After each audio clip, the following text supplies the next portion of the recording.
ये है दिल्ली दर्पण। नमस्कार, जय हिंद। आप देख रहे हैं दिल्ली दर्पण टीवी। दर्शकों, कुछ दिन से लगातार तमाम चैनलों में आप ये देख रहे होंगे कि दिल्ली में जो है भाजपा की सरकार बन चुकी है और अब एमसीडी में भी भाजपा की सरकार बनाने की तैयारी चल रही है। ये कहा जा रहा है कि ट्रिपल इंजन की सरकार अब दिल्ली के अंदर होने वाली है। और चूंकि ये बात करते करते जो है अप्रैल का महीना आ गया, न्यू हिंदू नववर्ष भी आ गया और इस अप्रैल के महीने में एमसीडी एक्ट के मुताबिक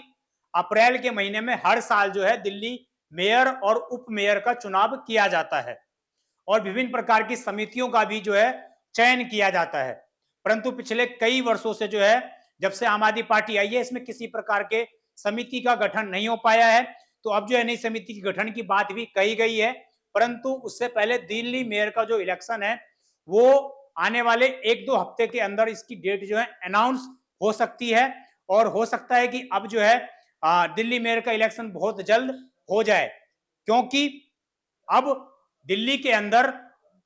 कुछ ऐसे समीकरण बन रहे हैं जिसके माध्यम से ये पता लग जाएगा कि किस प्रकार जो है दिल्ली में कौन अब की बार मेयर बनेगा। 2022 में जिस तरीके से आम आदमी पार्टी एक बड़ी प्रचंड बहुमत के साथ दिल्ली एमसीडी में आई थी और दिल्ली एमसीडी में उसने अपना परचम लहराया था, उसके बाद लगातार आम आदमी पार्टी दो मेयर उनके जो है बन चुके हैं, परंतु अब तीसरी बार ऐसा संभव नहीं है कि उनके मेयर बने, क्योंकि इस तरह के आंकड़े निकल कर आ रहे हैं और पूरी रूपरेखा एक तरीके से तैयार कर दी गई है, जिस रूपरेखा से यह समझ में आ रहा है कि हो सकता है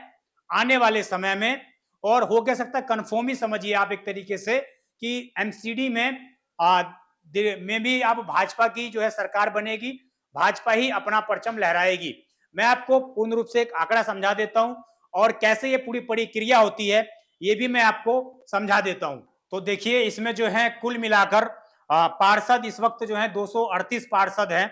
और इसमें 238 जो ये पार्षद हैं इसमें से आम आदमी पार्टी के भी पार्षद हैं और इसके अलावा 113 आम आदमी पार्टी के और 117 जो है बीजेपी के पार्षद हैं। तो इसमें अब ये जो कौन कौन इसमें पहले भाग लेता है दिल्ली मेयर इलेक्शन में, तो सबसे पहले जो इसमें भाग लेते हैं मनोनीत एमएलए लेते हैं, इसके अलावा राज्यसभा के सांसद लेते हैं और लोकसभा के सांसद और जो चुने हुए प्रतिनिधि होते हैं, चुने हुए निगम पार्षद होते हैं, वो इसमें भाग लेते हैं। तो इसमें जैसे कि मैंने आपको बताया कि किन किन सदस्यों की भागीदारी होती है, इसमें एक चीज और है कि जब वर्तमान जो मेयर हैं वही लेटर लिखते हैं और वही लेटर लिखकर आगे जो है डेट फाइनल करते हैं कि कब और किस समय पर मेयर का इलेक्शन होगा। जो वर्तमान मेयर महेश खींची हैं उनकी ही ये जिम्मेदारी है और ऐसा बताया गया है कि एमसीडी के एक अधिकारी के द्वारा उनको लेटर प्रेषित कर दिया गया है कि अब आप डेट फाइनल करिए और किस समय पर दिल्ली मेयर का चुनाव होगा वो आप बताइए। तो निश्चित रूप से कहीं ना कहीं कुछ दिनों के अंदर ही, आने वाले एक दो हफ्ते के अंदर दिल्ली मेयर के अंदर मेयर के जो है डेट वो अनाउंस हो जाएंगे और इसमें उसके बाद उपराज्यपाल को वो लेटर भेजा जाएगा, दिल्ली का मेयर उनको लेटर भेजेंगे और उसमें उनसे ये अनुरोध किया जाएगा कि आप एक पीठासीन अधिकारी भेजिए जो पीठ पर बैठकर दिल्ली मेयर का इलेक्शन निष्पक्ष तरीके से करवाएगा और उसके बाद जब मेयर का इलेक्शन हो जाएगा तो वो रिजल्ट अनाउंस करेगा और जो जीत के आएगा उसको वो बिठाकर वहां पर जाएगा और फिर दिल्ली का मेयर जो है उप महापौर का इलेक्शन और बाकी समितियों का गठन करने का काम करेगा। तो इसमें अब हम आपको बताए चलते हैं कि कुल मिलाकर 268 पार्षद हैं, 14 जो है मनोनीत जो भी एमएलए हुए हैं, अभी हाल ही फिलहाल में आपने खबर सुनी होगी, तो 14 एमएलए मनोनीत किए गए हैं एमसीडी के लिए, जो एमसीडी और दिल्ली सरकार के बीच में काम की देखरेख करते हैं। 7 जो है दिल्ली के अंदर भाजपा के जो एमपी हैं वो इसमें भागीदार हैं, राज्यसभा के 3 सांसद आम आदमी पार्टी से हैं, वो इसमें भागीदारी लेते हैं, मनोनीत पार्षद 10 हैं। तो कुल मिलाकर 272 ये आंकड़ा हुआ, परंतु इसमें प्रावधान ये है कि जो मनोनीत पार्षद हैं 10, वो दिल्ली इलेक्शन में भाग नहीं लेते हैं, दिल्ली मेयर में इलेक्शन में भाग नहीं लेते हैं। तो कुल मिलाकर आंकड़ा हो गया 262। अब इसमें से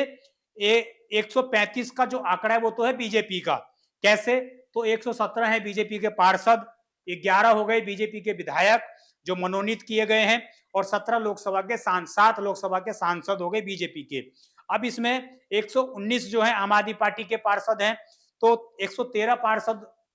119 इनके पास आंकड़ा है, सॉरी, और 113 पार्षद हो गए आम आदमी पार्टी के, 3 हो गए एमएलए आम आदमी पार्टी के, और 3 जो है एमपी राज्यसभा के आम आदमी पार्टी के हैं। अब इसमें सबसे बड़ा एक खेल है कांग्रेस का। कांग्रेस के 8 पार्षद हैं। अब कुछ ऐसी चीजें हैं जो कुछ राजनीतिक पंडित गणित करते हैं, प्रयास करते हैं, उनके लिए यह है कि अगर हम कांग्रेस और आम आदमी पार्टी के आंकड़े को मिला भी दें तो कुल मिलाकर 127 जो है आंकड़ा बन पाता है, परंतु बीजेपी के पास 135 का आंकड़ा है। तो निश्चित रूप से यहां पर अगर कांग्रेस पलटी भी मार जाती है, कांग्रेस पूर्ण रूप से समर्थन भी कर देती है आम आदमी पार्टी का, तब भी शायद आम आदमी पार्टी का मेयर बनना इस बार निश्चित नहीं है। परंतु जिस तरीके की रिपोर्ट्स आ रही थी कि बीजेपी कोई ज्यादा हड़बड़ी नहीं दिखा रही है, क्योंकि उसको लग रहा है कि उसके पास आंकड़ा है, तो वो इस प्रकार का हड़बड़ी नहीं दिखा रही कि किस प्रकार जो है मेयर का इलेक्शन में क्या होगा और किस तरह की चीजें होंगी। इसमें एक बात और है कि नेता प्रतिपक्ष में भाजपा पार्षद राजा इकबाल सिंह ने यह कहा है कि अगर दिल्ली मेयर इलेक्शन में बीजेपी का मेयर बनता है, बीजेपी का उप महापौर बनता है, तो हम सभी जो हमारी संगठित जो कमेटियां हैं उनको हम गठन करने का प्रयास करेंगे और निश्चित रूप से दिल्ली के विकास में फिर से एक बार नया कदम बढ़ाने का प्रयास करेंगे। तो आज के इस विशेष कवरेज में मेरा बताना आपको ये था कि कैसे दिल्ली मेयर का इलेक्शन कंडक्ट होता है, कौन कौन भाग लेता है और किसको इस बार बहुमत दिख रहा है दिल्ली मेयर इलेक्शन में। तो ये 7 तौर की पूरी जो गणित था वो मैंने आपको बताया, और किस तरीके का जो फैसला होने वाला है वो पहले ही नजर आ रहा है, चूंकि बहुमत का आंकड़ा जो है कहीं ना कहीं भाजपा के पक्ष में होता हुआ नजर आ रहा है। देखना यह होगा कि क्या कुछ दिलचस्प उस दिन दिल्ली मेयर के इलेक्शन में हो पाता है। आप देखते रहें दिल्ली दर्पण टीवी। आपके मन में कोई सवाल हो कमेंट अवश्य करिएगा। मैं विजय ठाकुर, धन्यवाद। लेटेस्ट खबरों के लिए सब्सक्राइब करें हमारा YouTube चैनल या फिर लॉग ऑन करें www.delhidarpantv.com। खबरों की कवरेज और विज्ञापनों के लिए संपर्क करें।